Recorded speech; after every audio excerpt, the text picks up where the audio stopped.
என்னும் கூடு அதில் நெருப்பு வைத்ததாறு?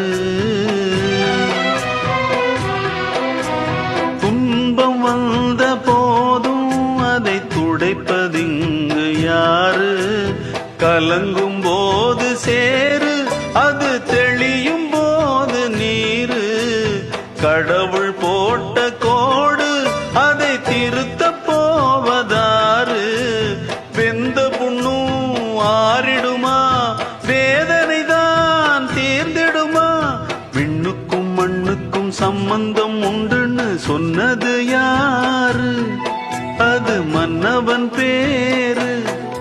அந்த வானத்தை போல மனம் படைச்ச மன்னவனே, பனி துளிய போல குணம் படைச்ச தென்னவனே.